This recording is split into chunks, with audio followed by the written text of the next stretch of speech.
Oh, I love this armature. It's so convenient.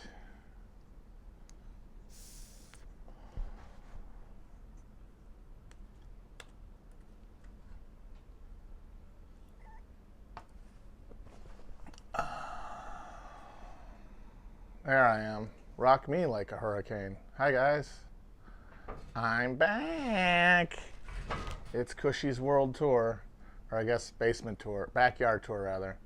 But he never really left anywhere. I'm pretty convinced that all those Joey videos take place in the exact same fucking the parking lot of the same awful giant mall, and he just drives around and goes to the different places and gets a thing to eat it there. He's never even left this whatever fucking county he lives in. Fucking Joey, what a fraud. It was such a non-shock when I found out that he was a big Trump supporter. It's like, really, the guy whose job is to stuff himself for the cackling amusement of a bunch of rubes on YouTube likes Donald Trump? I can't believe it. What would he have to see in Trump? What would a guy like Joey's World Tour have to see in common with Trump? That's absurd.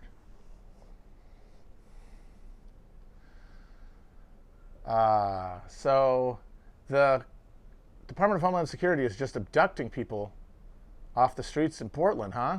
That's happening now. That's the next escalation. That's pretty wild. You got to say that is an escalation for sure. And I'm seeing a lot of people who are saying, like, all right, this is the fascism. You know, the fascism we've been worrying about. It's here.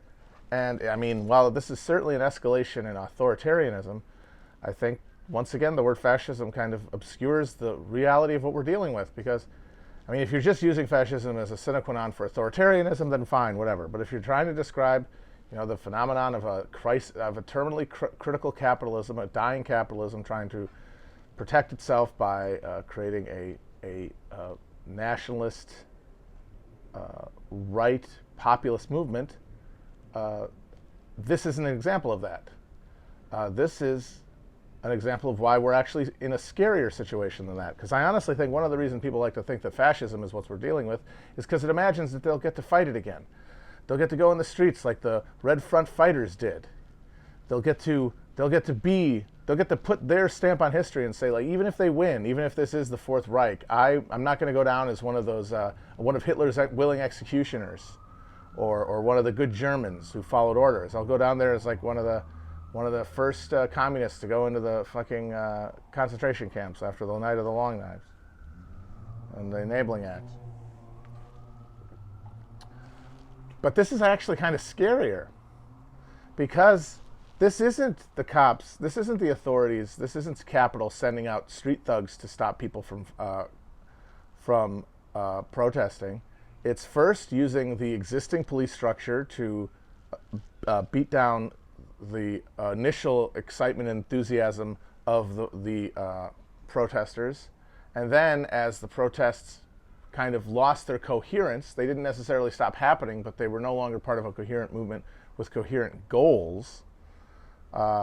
Even if, you know, you can say, oh, there's a political track, there is, but at the level of like the individual, I mean, it doesn't seem to me that there's a lot of coordination between when cities have protests or what they're demanding. And I'm not blaming anyone for that. That's the nature of protest. That's the nature of politics in the 21st century America. But what part of the result of that is that we are then demobilized, and then what we're seeing now is they'll just grab people one by one. They'll literally pull them away when they're not part of any greater group, when they don't have to worry about any kind of consequences for doing so, and then have everybody individually suffer the trauma of this police tactic. I mean, I'm sure a lot of these people are they've probably already been let out after being questioned, but the psychological impact has already been felt. They've experienced like what it would be like to be one of the disappeared in Chile or Argentina, you know, and if they're good leftists, they sure shit know about that. It's like how they fake executed Dostoevsky in the Gulag to scare him straight. And it worked, by the way, which is the funny thing. By turning him into an ecstatic Christian, but by cutting us off from the herd one by one and traumatizing us individually in a way that won't afford us a chance to react in the moment. That's how they're going to establish whatever lifeboat capitalism is coming. That's how they're going to maintain the physical perimeter around remaining centers of capital. And that's why we need an organized counter movement as soon as possible. And I saw this today. I mean, I know that we've talked about how, like, the question of abolishing the police and, you know, dealing with the fact that there is a genuine need for a police force to exist, for monopoly to be violent, for violence to be monopolized by the state, for some enforcement of laws in order to maintain basic social stability under capitalism, which we still live under, but also the need to have a long-term vision to end it. You know, those things that's a real argument. But something like DHS, which is the people doing this, it's not the local Portland cops, it's Department of Homeland Security. Abolishing DHS is a fucking slam dunk. That should just be an unambiguous demand, because it's not necessary in any way. It's just it's just one of those fucking coordinating fusion centers for distribution of authoritarian violence, like they pioneered during the Phoenix Project and then brought home. And that's why, you know, the degree to which the police have to be restrained and have their power reduced, which is significantly, disarming them is one of the big things that should be demanded. Because a lot of these cops will quit if they don't get to have guns. And then the ones who would join would be less insane. And of course, you know, you have to worry about the whole, you know, de-Ba'athification question. But I think that could be managed in the context of radical redistribution, of like securing the base of the economic structure of America, removing the winnowing horror, the grinding, ceaseless traverse on the fucking on the conveyor belt towards the smashing machine from fucking Temple of Doom that we're actually on. Like, diverting from that will reduce a lot of that. It'll reduce the need for policing. It will reduce the danger of the ex-cops left to their own devices, and it will make the jobs of the remaining and new cops easier.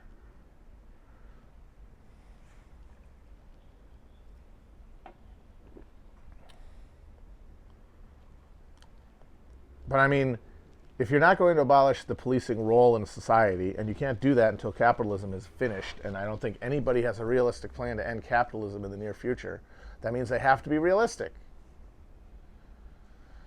You have to ask, what is going to work? What's a possible ask that can be pushed towards becoming that non-reform reform, or even if you hate electoralism, that thing that makes people say that's enough to fight over and join your cause, which they are not enough of right now. And to me, that's the number one question, and that's what infuriates me about so much discourse, is so little of it is about that. So little discourse is about how to get more people. It's a meta discourse on like what the perfect person to get is. Because it's all about embodying an ideal type and then measuring people against that. But they're not there yet, so they don't have the markers you're looking for. But that doesn't mean that they're inherently on the wrong side. That doesn't mean that they have bad faith. It means that they have not imbibed whatever you're trying to sell. And that means you have to make it in some way something they would want to try. It can't just be tonic of guilt and taking responsibility and all that shit. Because why would anyone sign up for that without an upside? Because they don't already accept the undergirding assumptions that you do. But yeah, no, the DHS is terrifying. And the amount of information, I mean, the NHS is a whole other deal. Or the NSA, rather. You know, we kind of all forgot about it, but the nightmare from the movie Enemy of the State, where the government can hack onto your computer or phone at any moment, is true. They can get in. They can watch this webcam. Of course, they could do that anyway, but they could watch it when I'm taking a shit. They could read every email. It's just, I mean, really, the argument against like why you shouldn't be freaked out about that is essentially, well, that's so much data that they can't really find anything. And that's true. They're not going to just dip their hands in and find out that you, you know, bought dark web DMT or something, they're gonna poke it at the specific people, and then they're gonna find the information that way. And so this thing of DHS probably going off of data they got from the NSA, going in and plucking up people who 2 weeks earlier like spray painted ACAB on the side of a building. All the stuff that DHS came up with as justifications, the lawlessness of Portland boiled down to fucking graffiti charges from weeks earlier, like nothing like an emergency. Someone asked if you should read Reaganland or Nixonland first. You should read Before the Storm first. There's 4 books. You should read them in order, because it's a story that unfolds over time. Before the Storm, Nixonland, Invisible Bridge, and then Reaganland. Because you can't really understand Nixon unless you understand Goldwater,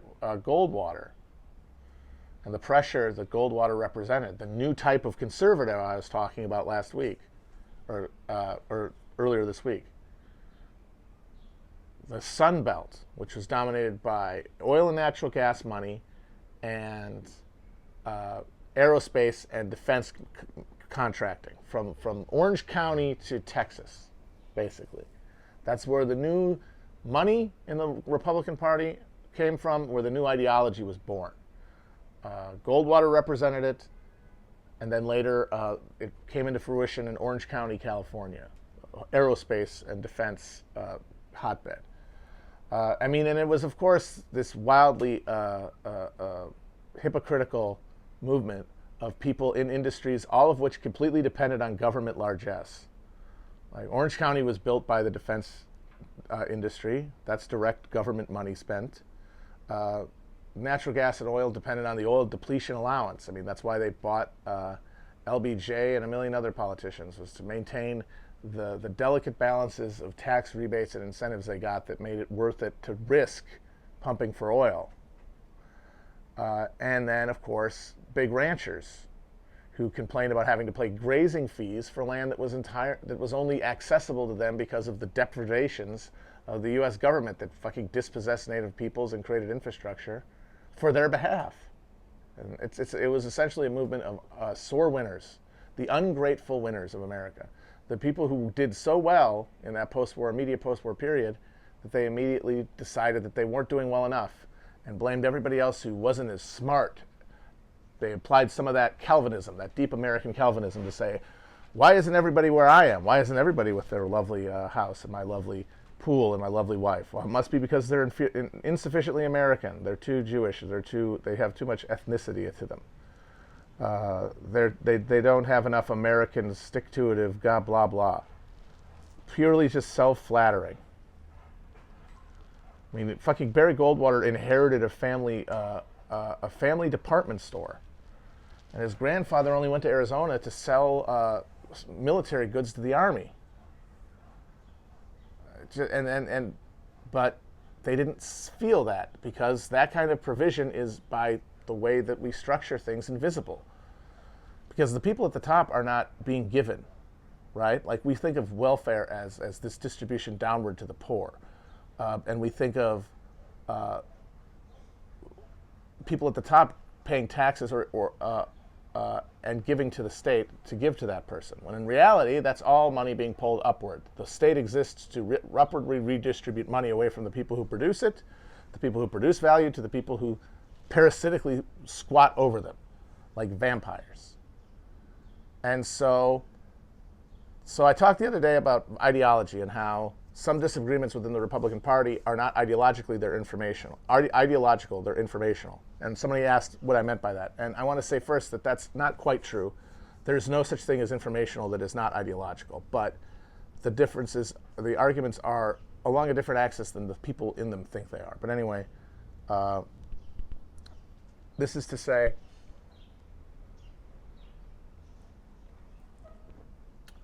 so this new Sun Belt conservatism emerges, right?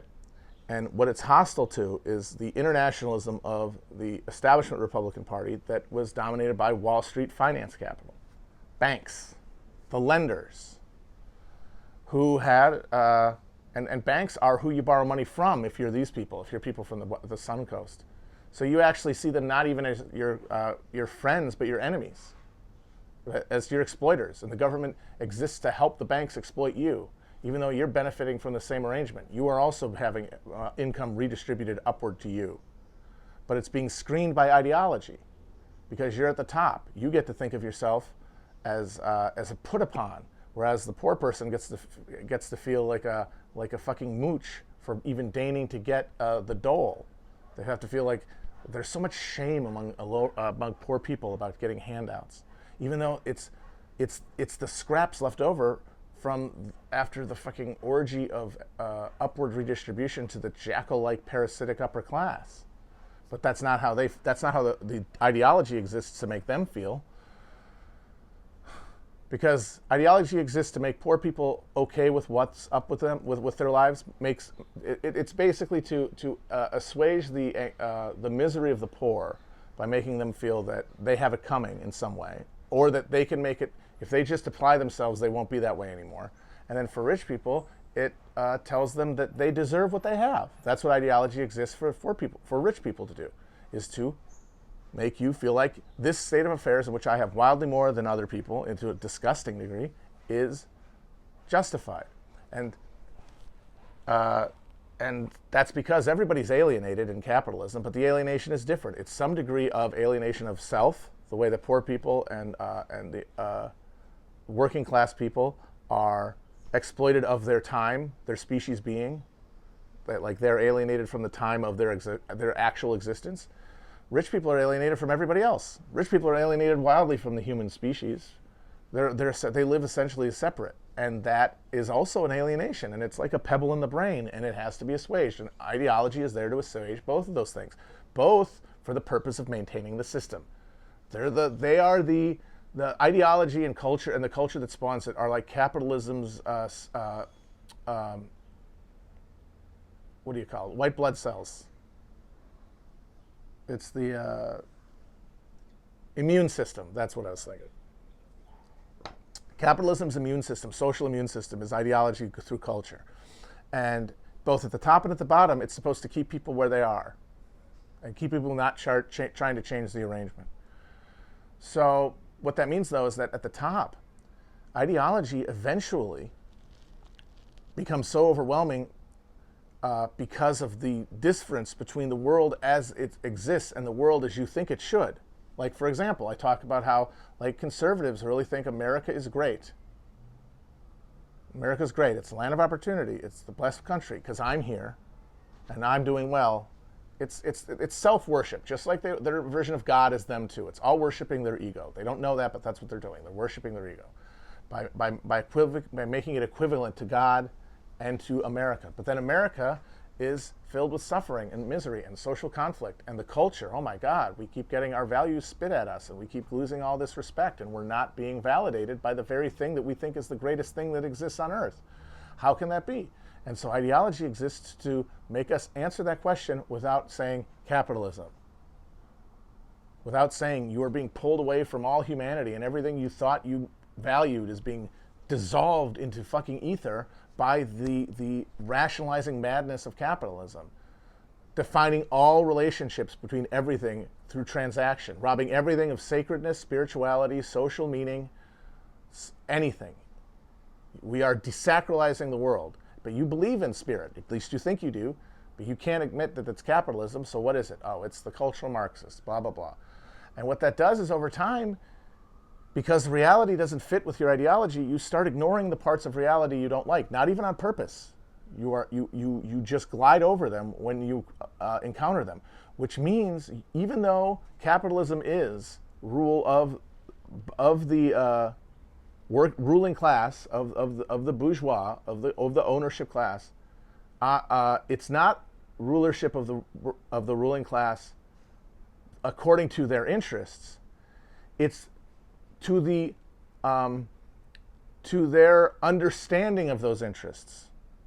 They're operating in their best interest as they understand them, and everyone's understanding is limited.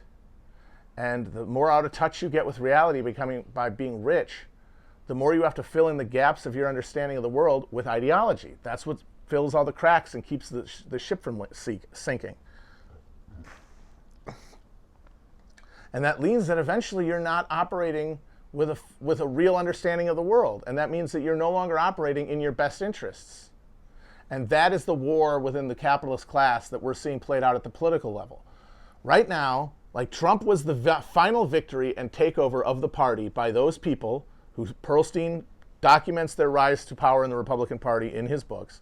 Those people who were small bourgeois, local manufacturers and small business owners, and the more successful aerospace and defense professionals and stuff, them saying, my country isn't what I want it to be anymore.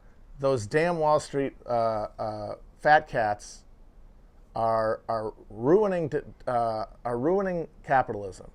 Instead of understanding the way that the people in Wall Street did, they pulled all the first guys from OSS, from the Wall Street law firms, because those things essentially already operated as espionage organizations. They were all over the world with information gathering systems in order to figure out what the business conditions were all over the world. So they understood it a way that the locally focused small bourgeois in America couldn't. That the real game in town in the Cold War was capitalism as a world system versus socialism as a world system, or communism as a world system. And as such, we had to do things like build up the capacity of our foreign erstwhile allies. I mean, partially that helps us like prevent a crisis of overproduction, because that means someone is there to buy all of our stuff. But it also means that they're less likely to fall to communism, and they're stronger in their resistance to communism. And we did everything we could to make that happen. I mean, the Marshall Plan, Operation Gladio, Vietnam War, these are all parts of that. The entire gamesmanship was maintaining access on terms of the purchaser of third world raw materials in a post-colonial context, essentially reimposing colonialism through the market, through the new IMF, World Bank, Bretton Woods system. And then after that, the petrodollar. They understood that because they faced outward. The small bourgeois, represented by now Trump, did not. But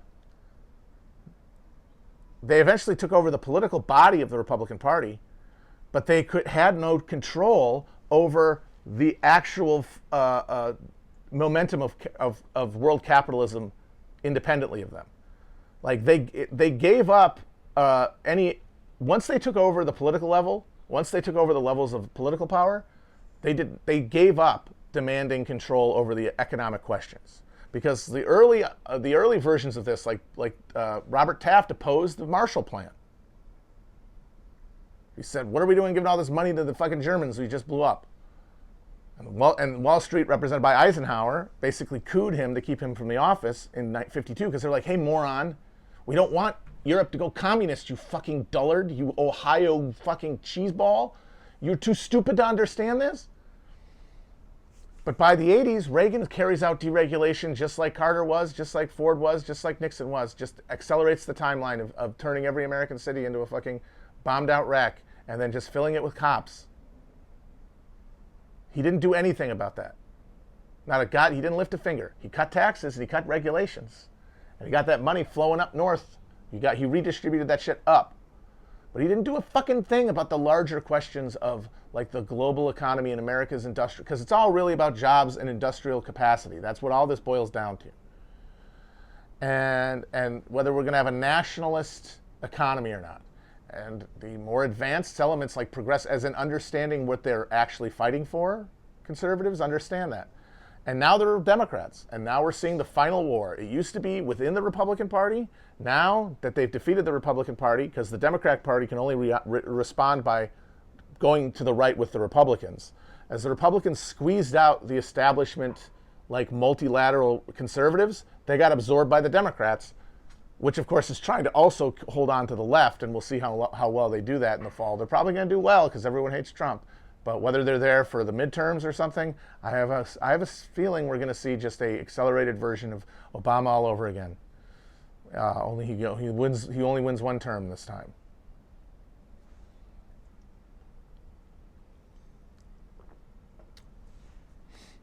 So that's why ideology has to be considered in every question, and you cannot, like, I see a lot of people who have a very like stiff definition of like capitalist interests, and they'll say, you know, oh, it's not in capital's interest to do X, Y, or Z, and that neglects a couple of things. It neglects, one, that even if you're talking about capital at its most self-aware, like international finance capital, they still have chinks in their armor. They still have things they don't know.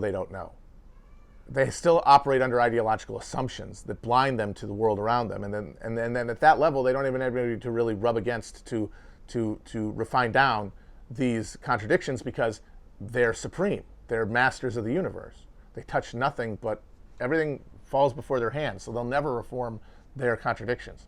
So they have their own defects in perceiving their best interest, which is a vulnerability. But then these people who are still captured by a lower level of ideological obfuscation, stuff that used to be for the rubes, but then, you know, everybody started watching the same TV shows. The old guys retired and died, and they got replaced by new old people whose brains been cooked by online in the way that older generations of rich guys weren't.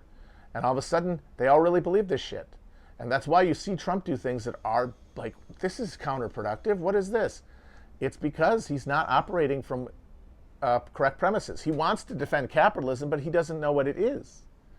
He wants to defend capitalism, but he thinks capitalism is the American economy.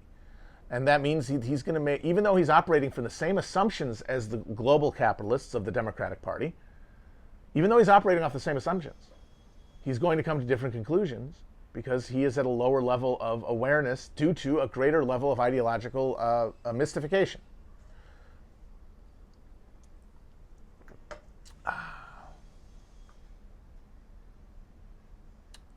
At the very top level, you know, like that's why I think that the lizard person metaphor that David Icke came up with is very, very useful and evocative. I hate that it's been so tainted by associations with anti-Semitism, because I don't think about Jews as not human. They're like, the Jewish tradition is the humanist tradition. Like it's the thread of like self-awareness that runs through it marbles all Western civilization and provides it with any kind of texture and contrast.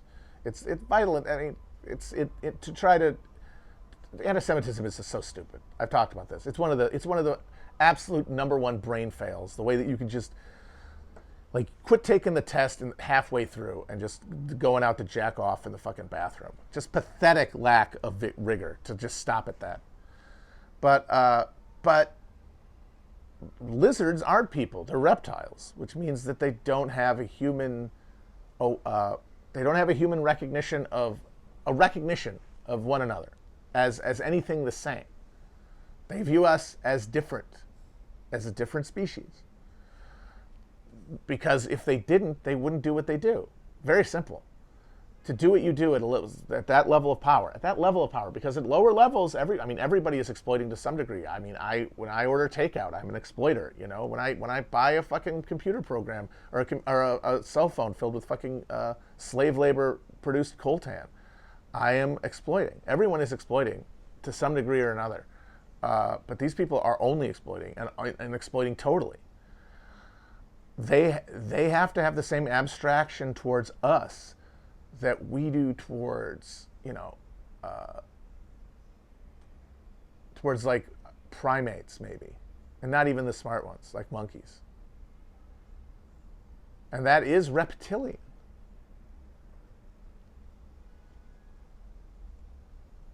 And the thing I think that I would add to the metaphor is that they're not like a race of reptilians.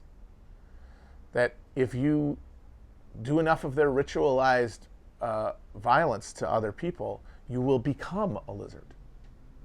Like if I was going to do a movie or something with like Illuminati shit, and I was going to have lizard people as the bad guy, it would not be they change faces because they're shapeshifters. It would be they change faces because they started off human. And then at some point they hit an inflection point of a lack of empathy, which they needed to do to keep fueling their behavior, to keep convincing themselves that another fucking yacht or another fucking mansion or a private island or even another 100 years of life in a fucking computer disk could be worth the wholesale suffering that they unleash on the world.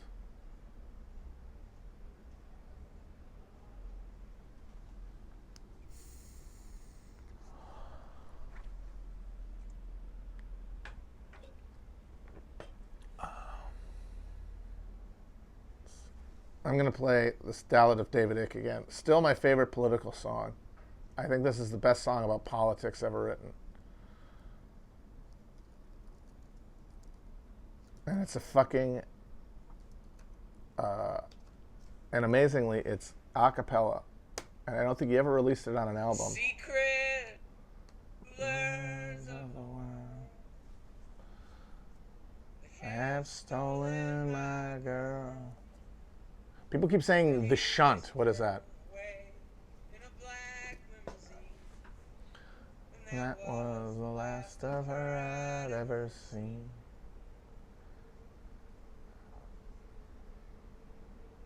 I knew that her heart was the purest of pure. Through unbearable suffering she would endure. When she told of the lies and the hatred they spread, and how blood of blonde children was used in their bread.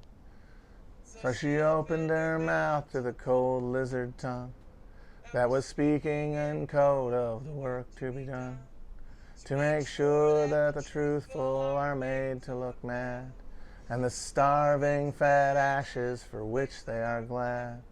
'Cause their brain was a camera, they just had to look, and they said she was wise from the pictures she took, which were not unlike anything you'd ever seen. To be drowning in honey, awake in a dream. Secret rulers of the world have stolen my girl. They whisked her away in a black limousine. Somebody had a really good question, but I can't find it. So that's the one.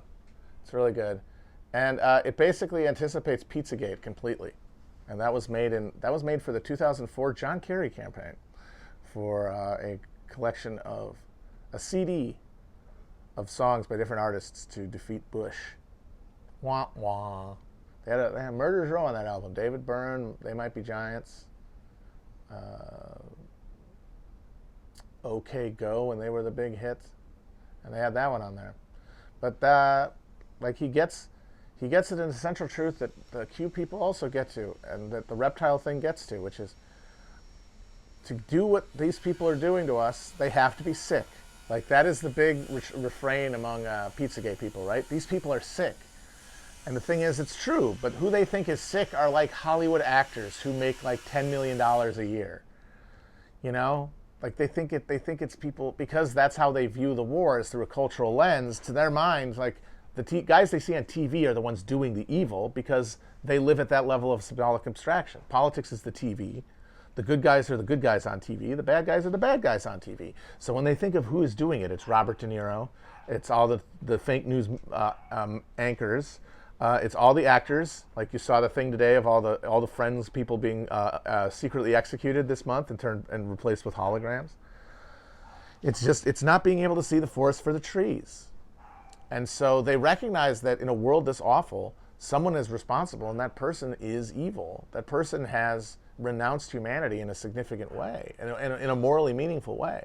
But who that is, it's the bad people in TV, because that's where they live, and that's because most of them are boomers, and that generation was the first to become fully mediated, and it broke their brains. And I think you can argue, I really do think that at some level, I mean, obviously there's a lot of, when you talk about whether or not a project, a state project, a human project succeeds or not, there are a lot of variables.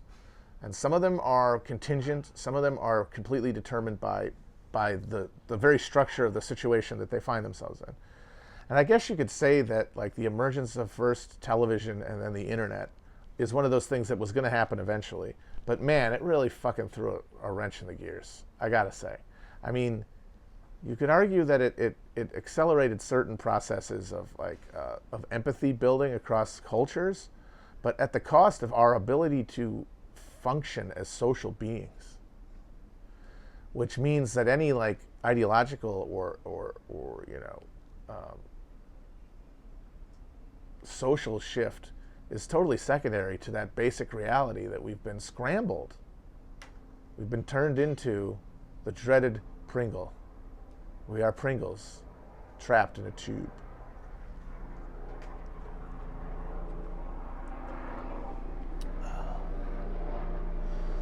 But I don't like saying that stuff too much because you just sound like a cranky old man, you know?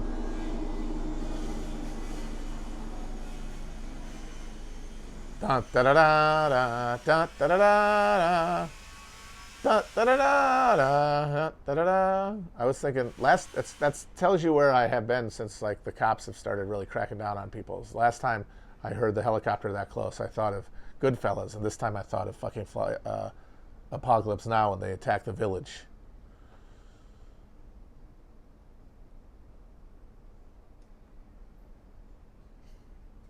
So yeah, and I know the younger people are so computer adept that it's silly. You're essentially demanding that people go back to wearing top hats and cravats in terms of demanding behavioral patterns that are that alien. I mean, it's a completely different thing. It's a different life. It's a different reality, and I don't think we've ever really had that. At least not that we can remember, like culturally.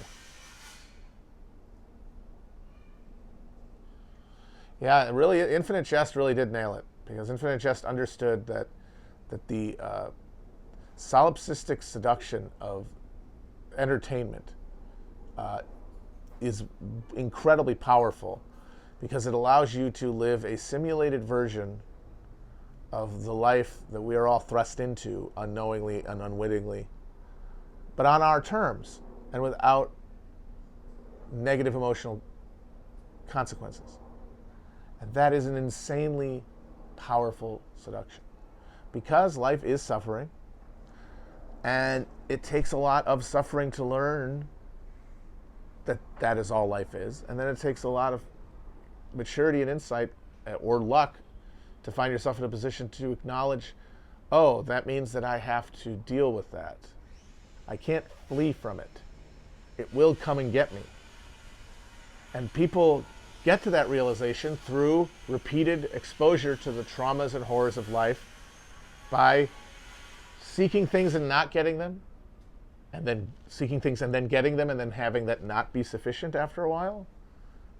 The hedonic treadmill, we spend enough time on it and we get to realize, oh, this doesn't work. Hopefully, not always, but it's a possibility, and it's to the degree that humanity is redeemable, it's the degree to which we go through that process. Nowadays, dang it, you can just opt instead for the internet. And I did it for years. That's how I know this is real. You can instead, I'm not going to worry about that stuff. I'm not going to try to answer these questions of who I am, what I can do in the world, how I can apply myself, how I can apply my mind and my soul to the world around me, how I can reach out to other people and potentially be rejected, and dealing with that rejection and building a strong enough self-image that I can withstand rejection, and being able to come back after defeats and push myself. That's how we gain talent. That's how we gain wisdom. That's how we gain love. But it's also very scary. And the first time you fail, especially if it's when you're young, the pain is massive and overwhelming and feels like it's the entire world. And if you have this possible alternative to that, where you get to build a life that has the same system of rewards and challenges and satisfaction, but on a symbolic, intellectualized level, a lot of people are going to take it. I'm not saying you'll inevitably take it, but if that option exists, a lot of people are going to take it, and it's dangerous.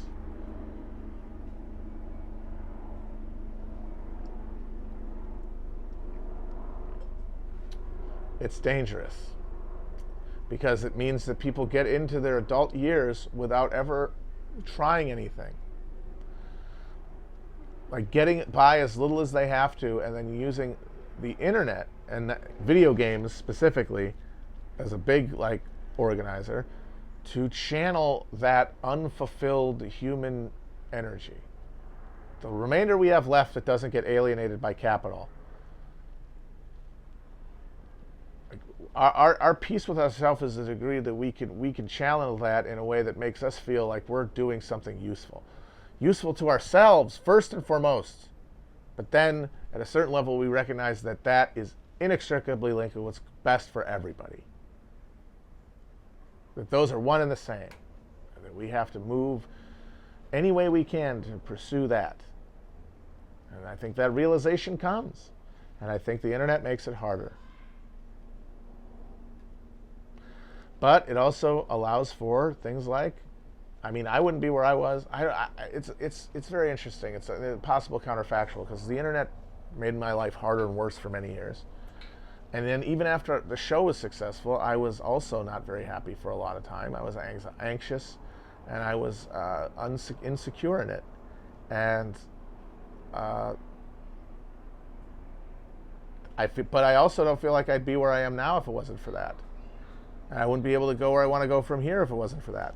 So it's all necessary, you know?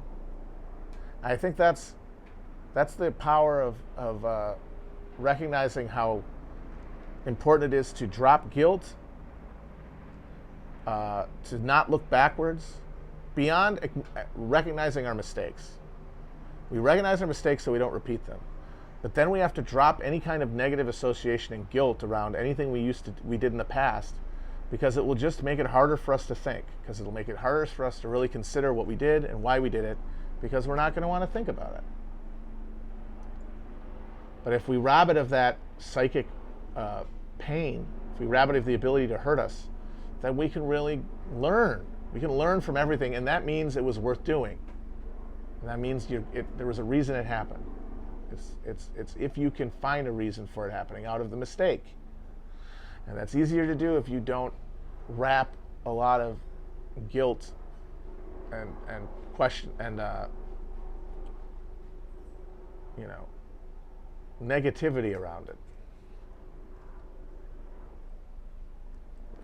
We got some really nice dappling over here, I got to tell you guys. There's some shaftage going on here, some light shaftage going on by some trees. Really nice, really very, very pleasant. It's a good day. Yeah, shout out to Neil Postman. I mean,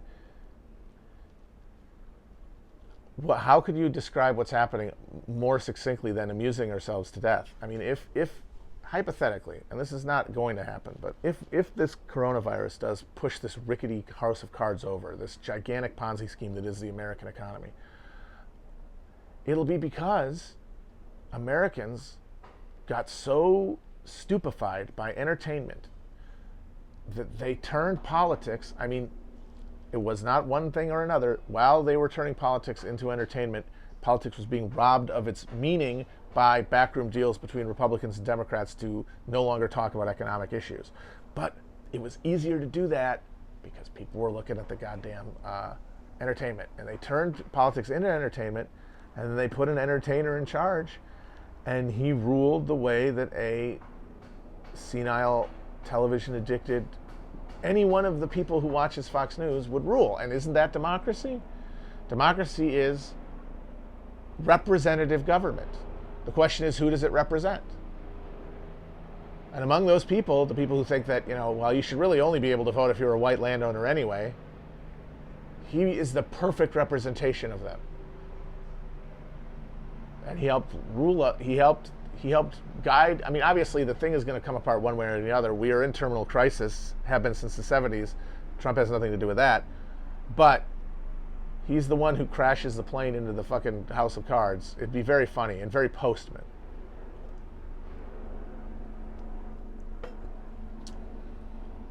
I think a guy like Postman, he got considered hysteric and over the top and kind of silly when the book came out. And I think that's the mark. That means that you were essentially just too early. You were recognizing what it was going to come out and look like. You could see where the tendrils were going to lead, but that led you to overstate the case to people who couldn't see that. They would read you and they wouldn't think of what you were imagining, which is where it's going to end up. They were thinking of what it was in front of them, and they're like, I think you're overreacting, Neil. And that's the problem with persuading people. Neil Postman was like getting a bolt from the blue about where our culture of entertainment was going to lead us. But that left him talking to people for whom the evidence he's going to point to doesn't have the same implications for them because they haven't thought it through that well. Or they thought it through differently. I'm not crazy. I'm just ahead of the curve. The damn Joker. You want to talk about a guy who was above the damn Joker?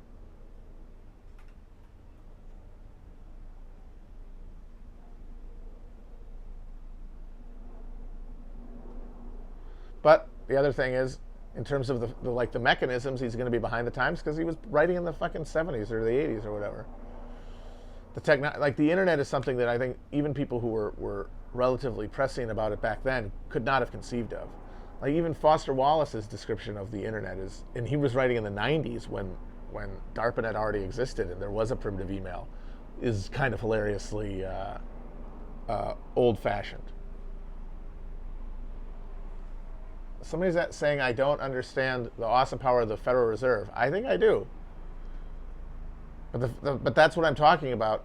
Oh, I should say, there isn't just a perceived difference in. There isn't always just a perceived difference in the aims of like the small bourgeois Republicans who now are in charge of the political arm of the party, and the finance directed ones. There is, like I said, a general capitalism is what it is.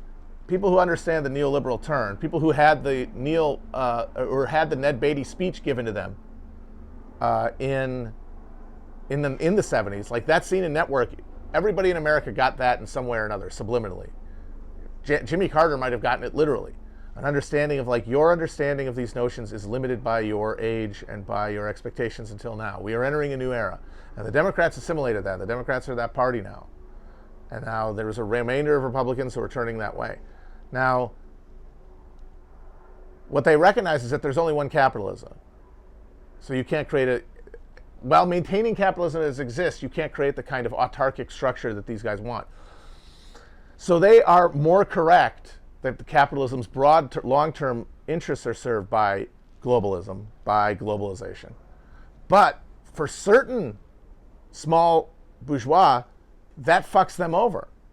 Some of them, but not all of them. Some of them end up getting bought out, essentially, and assimilated into the finance structure.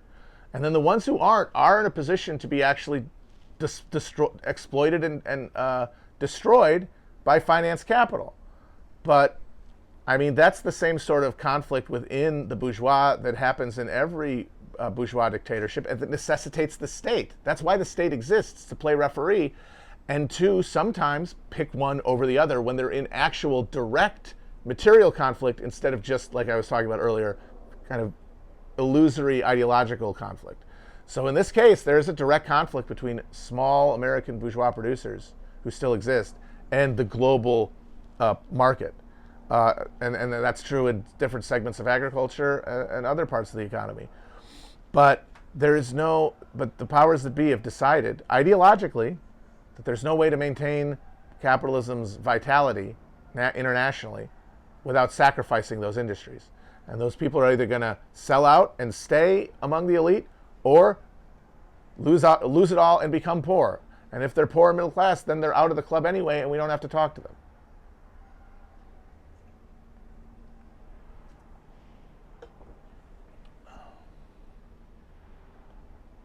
So yeah, no, there is a genuine. I want to correct myself because I was talking about ideology, and in talking about it, I forgot to talk about the fact that there is actually a material conflict between different segments of capital, but that the Fed and the government exist to adjudicate those disputes, and the one that's always going to win is going to be the most powerful and influential, and that's going to be the one closest to the actual spigot of capitalism, i.e. finance and Wall Street.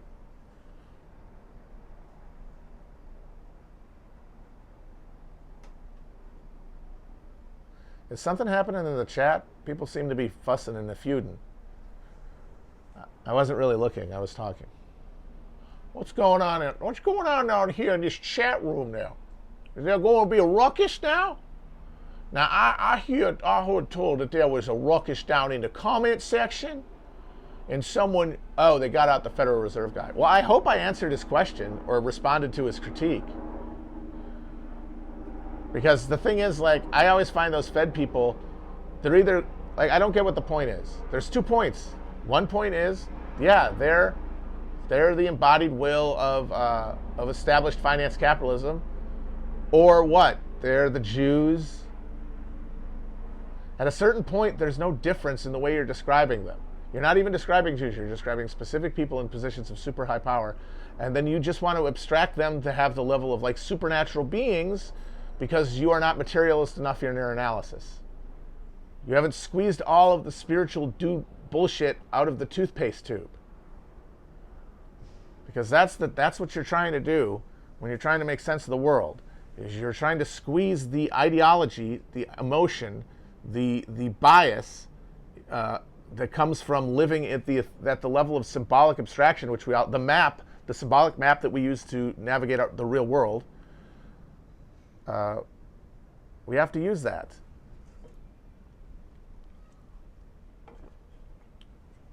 But I don't know what kidnap capital means. That's weird.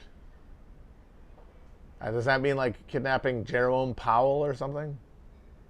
I gotta say, it's kind of amazing that since Q is established and since there's been sort of a rise in lone wolf, internet-addled right-wing shooters, how come no one has gone after like an actual place of power? You know? No one's shown up at the Fed, World Bank, anything like that. Even like the closest thing would be that dumbass who like tried to go to CNN in Atlanta, which makes perfect sense. Like, you think it's the media because you've got a dog's brain. But a lot of these conspiracies understand the role of finance and all this stuff, and yet none of them have ever been afflicted by real psychos. And even with the Pizzagate stuff and the Epstein stuff, all anyone wants to really yell at are celebrities. They want to yell at Chrissy Teigen and not Bill Gates for some reason. I mean, in the degree they want to yell at, no, they do want to yell at Bill Gates, but that's because he's a famous guy.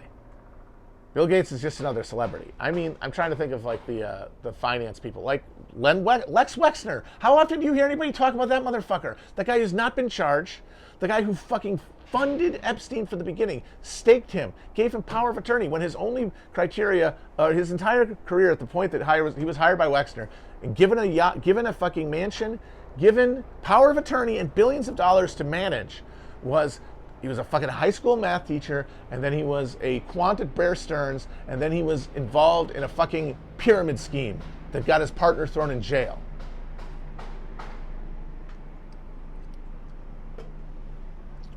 And that guy hired him, and he's in charge of this massive modeling and women's clothing empire. He fucking, in the 90s, he bought Air America. He bought Southern Air Transport, the fucking CIA front airline that moved heroin through the Golden Triangle and moved cocaine from Nicaragua in the 80s. He fucking bought it and had it moved its headquarters to Columbus, where he lived, and was like in charge of the state of Ohio. He's out there. How about you talk about Les fucking Wexner, not Chrissy Teigen? Even if she's involved in like the child eating, she doesn't even know where those kids come from. They just come down to shoot. You're not even going to get anything from her. Just shows how obfuscating all this stuff is.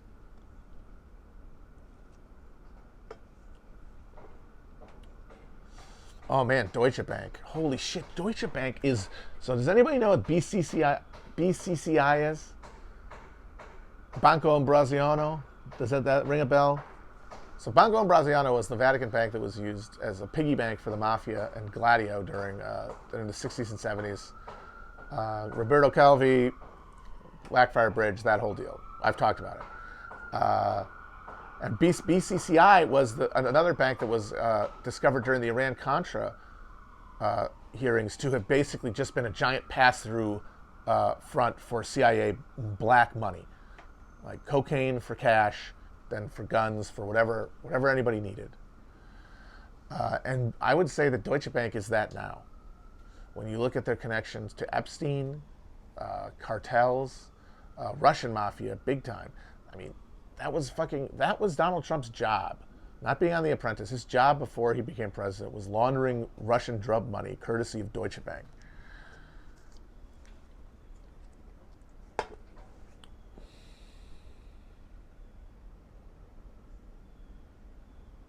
So that's another reason that the conspiratorial turn is inevitable and inevitable given our love of narrative and our atomization. But it's so distressing because it just leaves you to just.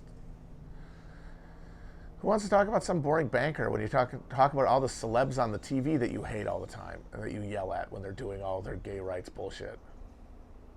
BCCI was connected to Robert Maxwell, yes, as Maxwell was connected to Iran-Contra. And the Promise scandal, which if anybody read the 50 Biggest Conspiracies of All Time, a classic book, also a graphic novel, that's where I learned about Promise, the Promise software, Danny Colasaro, his investigation of octopus that led to his suicide in a hotel room in Virginia. No, he was like a Zelig of 80s spook shit. And then he just fell off of his yacht. The Lady Ghislaine. Man. I'm very interested to see what happens with the Ghislaine trial. My gut is this is all limited hangout. It's the only thing that really makes sense, but we'll see. I just imagine her like taking a plea deal to go to a spa prison in exchange for just tidying up all the loose ends. And maybe burying one or two guys who like maybe Trump has a grudge against or something. And then saying goodbye. I just don't understand. I don't understand. When they found her alive, I was like, well, fuck, I don't know. That's a whole level of the simulation that I haven't cracked yet.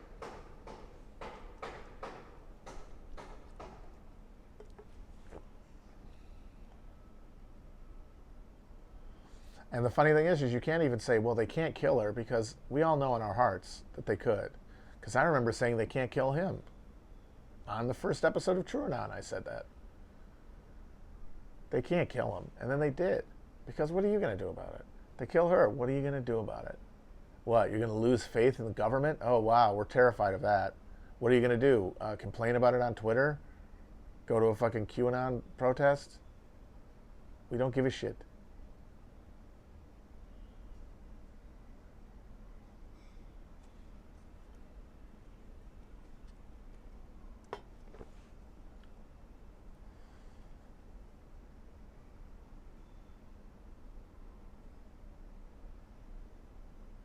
Do I feel like Ed Tom Bell? I just feel overmatched. No, I feel good. I feel fine. I'm vibing.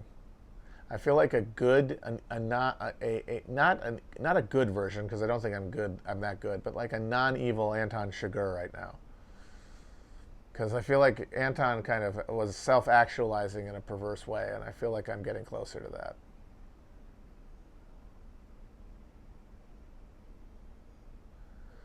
He's a psychopathic killer, but so what?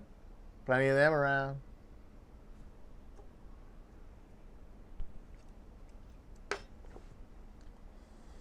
Oh, someone says they've been watching Lodge 49 and loving it. Good. That show rips. I recommend it to everybody.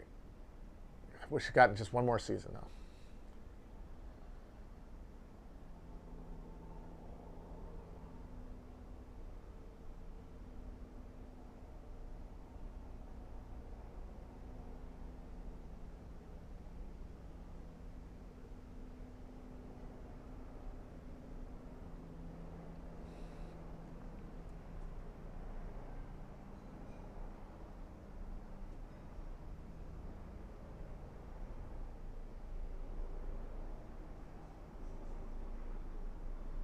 All right, I'm going to go soon, folks.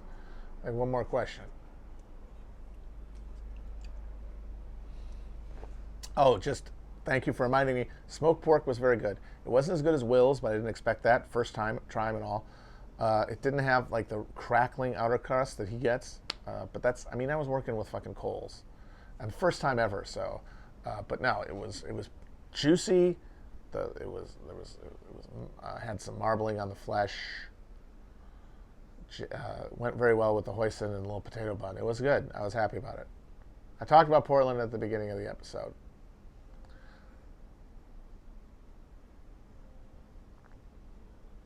Worst Transformers movie. Great way to end. It's hard to say call any of them bad. You know, it kind of misses the point of a Michael Bay movie. They're not to be judged. They're to be witnessed. And let me think. The second one is universally considered the most incoherent because it was interrupted by the writer's strike, and they essentially started, because of how much it costs to keep that production moving, they essentially just kept shooting without a script, which you can definitely tell. And so that's usually considered the worst one. The third one's pretty good. It's the most like narratively coherent. The Mark Wahlberg ones are both pretty good. The whole thing of Mark Wahlberg from Texas is very funny. I really like Cogman in the fifth one, and of course the thing where Harriet Tubman was a secret friend of the Autobots during the antebellum period. Mwah. That was fantastic. I guess that leaves the fourth one. Yeah, the fourth one is also kind of annoying because it's but the fourth one has Stanley Tucci, and he does a great job. I guess two. Yeah, two's the worst one.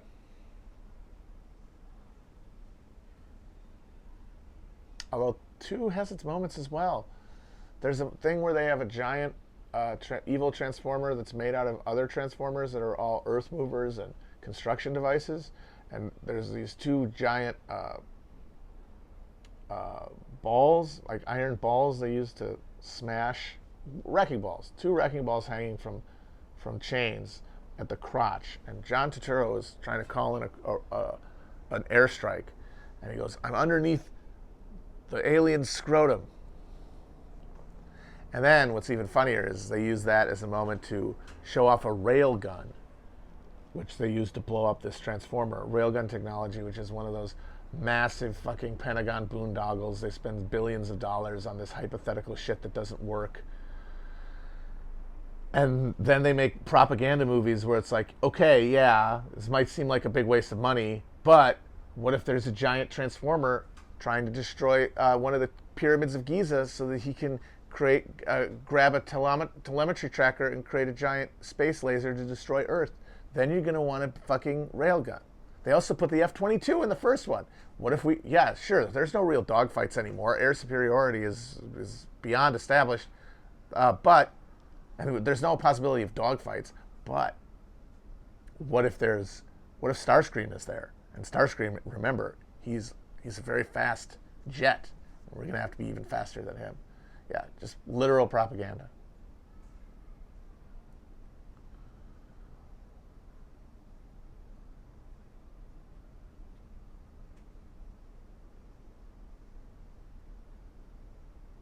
Railgun's also used in the film Eraser, where they have a handheld railgun that like shoots people through walls and shit. Man, Schwarzenegger really knew how to pick them. The man was just a talent. All right, guys. Now you got me thinking about all my faves. You got me thinking about my Transformers movies. So thank you. I'm feeling good. Bye bye.